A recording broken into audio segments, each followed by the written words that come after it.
के व्यक्तित्व में देखने को मिलता है। ये बात आदरणीय सहाय जी के बातों से स्पष्ट होती है। लेकिन एक बात निर्विवाद रूप से सत्य है सहाय जी कि राष्ट्रवादी सोच उनकी दिमाग के आसपास सदा सर्वदा रहा। जिस समय 8-9 साल के बच्चे की उम्र होती है हंसते खेलने की और खिलौनों से खेलने की, मैंने पढ़ा कि उस समय जब गांधी की आंधी चली थी सन 1931 में सत्याग्रह आंदोलन के दौरान, उस समय वो गांधी की आंधी से प्रभावित होकर, उस गांधीवादी विचारधारा से प्रभावित होकर राष्ट्रवादी कामों में सक्रिय भाग लेने लगे थे और बाल भारत कांग्रेस का उन्होंने उसमें सक्रिय भागीदारी उन्होंने लेनी शुरू कर दी थी। जैसा मैंने पढ़ा, उनकी राष्ट्रीय विचारधारा और उसी विचारधारा से प्रभावित होकर बहुत सी कविताएं भी आदरणीय श्री करुणेश जी ने लिखी। वो राष्ट्रवादी विचारधारा के कैसे कवि थे, हम एक संक्षिप्त सी टिप्पणी लेते हैं आदरणीय मनोरमा शर्मा जी से। करुणेश जी को मैं महामानवी कहूँगी, क्योंकि वे गांधी जी के विचारों से बहुत प्रभावित थे जी, और इसलिए वो आंदोलन में भी बाद में कूदे। जिस समय उनके अंदर गांधी जी के प्रति एक बहुत ही गहरा भाव उभरा, तब उनकी अवस्था बहुत कम थी। लेकिन उसके बाद वे बराबर बहुत छोटे थे चूँकि, लेकिन उनका जो विचार था वो गांधीवादी था और उन्होंने तभी से लिखना पढ़ना ये सब शुरू किया। और वे बहुत ही निर्भीक पत्रकार रहे अपने जीवन में, बहुत उनका स्वतंत्र व्यक्तित्व था और उन्होंने बहुत कुछ लिखा। समाज की बुराइयों को वो देख नहीं सकते थे, उनको वो जड़ मूल से समाप्त करना चाहते थे। तो उनके अंदर जो एक भावना थी कि मैं समाज की दुर्व्यवस्था, समाज की व्यवस्था को दूर करूं, उसके लिए मैं आपको बताती हूँ कि उन्होंने जो शराब की पिकेटिंग वगैरह शुरू हुई उसमें भी भाग लिया और बहुत कुछ प्रयत्न किया कि ये जो हमारे युवा वर्ग आ रहा है और हमारा समाज आ रहा है, ये गांधी जी की विचारधारा पर चले और ये शराब बंदी बंद होनी चाहिए। इसके लिए मैं आपको एक कविता सुनाती हूँ उन्हीं के, जो उन्होंने लिखी है। मदरा का विषपान करो मत, मदरा का विषपान करो मत, जीते जी मर जाओगे, यश वैभव धन धान्य सभी का कपाल क्रिया कर जाओगे।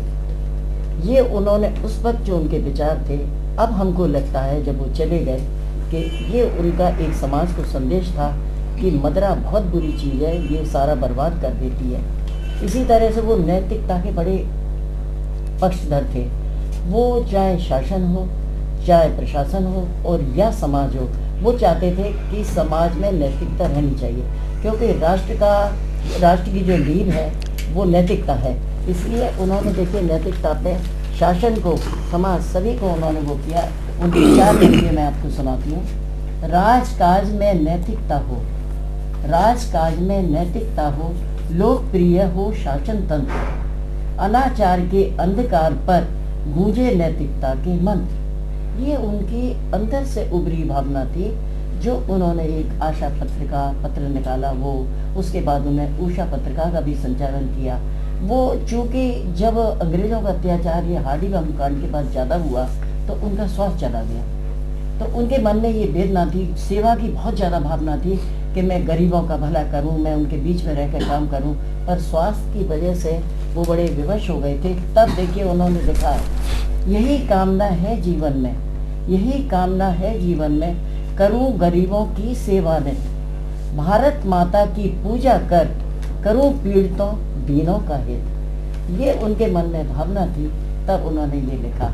उन्होंने बहुत भला किया लोगों का, जैसा कि उनका नाम था करुणेश, वो बड़े दयावान थे, अंदर से बहुत काम उन्होंने किया लोगों की भलाई के लिए। उसके बाद में जब गांधी जी की मृत्यु हुई तो वो हिल गए अंदर से।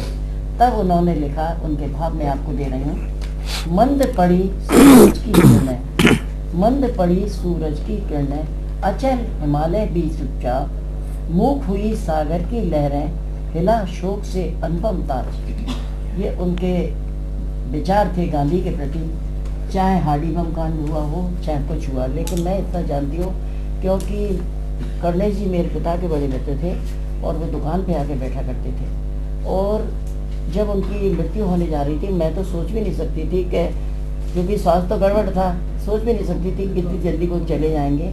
तो उन्होंने 2 साल, करीब 3 साल पहले मुझसे बात की फ़ोन पे, और कुछ चाहते थे कि मैं कुछ करूं।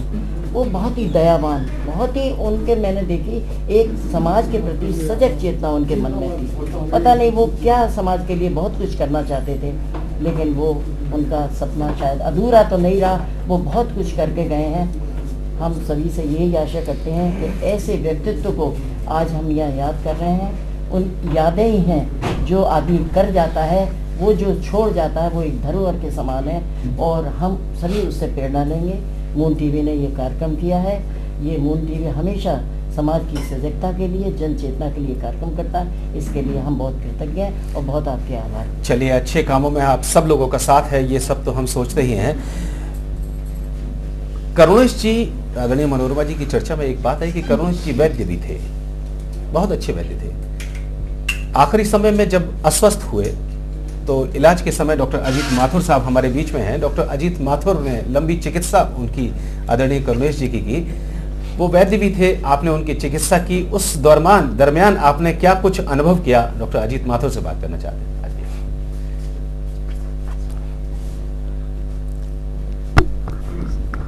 आदरणीय करुणेश जी बहुत सहज सरल व्यक्तित्व के धनी थे, लेकिन उनकी जो जुझारू प्रकृति थी उसकी वजह से वो इतनी लंबी लड़ाई लड़ सके।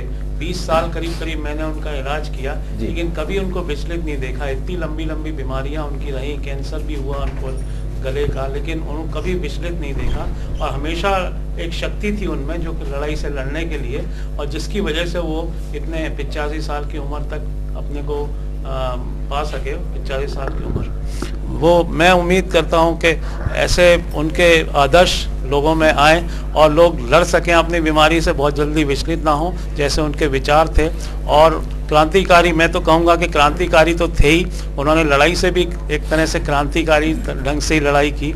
और अच्छा डॉक्टर साहब, मैं बीच में रोक के पूछना चाहता हूँ कि एक बम कांड में उनकी दृष्टि कुछ क्षीण हो गई थी, क्या उस दृष्टि क्षीण होने से उनके जो जुझारू तेवर थे उस पर कहीं कोई फर्क पड़ा था? नहीं साहब, उनके जुझारू तेवर में किसी चीज़ का कोई असर नहीं हुआ। उनके फ्रैक्चर भी हुए, हिप का फ्रैक्चर हो गया, उसके बाद भी वो हर जगह जाते रहे, हर उसमें सम्मिलित होते रहे। कोई भी क्रांतिकारी क्रिया रही उसमें सब में सम्मिलित रहे, और बहुत ही हिम्मती इंसान थे। शुक्रिया डॉक्टर साहब। तो इस तरीके के संघर्षों में आज जब आम आदमी का चरित्र हो गया है कि समझौता करके पतली गली से निकलने की कोशिश करता है, ऐसे में विभिन्न संघर्षों में, और उस समय के संघर्ष जब देश आजाद गुलामी की बेड़ियों में जकड़ा हुआ था, उस समय जो आदमी संघर्ष कर रहा है और अपनी आन बान और अपने व्यक्तित्व को, अपने चरित्र की रक्षा करता हुआ संघर्ष कर रहा है, उन संघर्ष के दिनों में बहुत से पल आदरणीय डॉक्टर प्रकाश नारायण गुप्ता जी ने श्री करुणेश जी के साथ गुजारे। आदरणीय डॉक्टर साहब, आपसे जानना चाहेंगे कि उन जुझारू तेवर और संघर्ष के दिनों में क्या कुछ महसूस किया आपने? वो करुणेश जी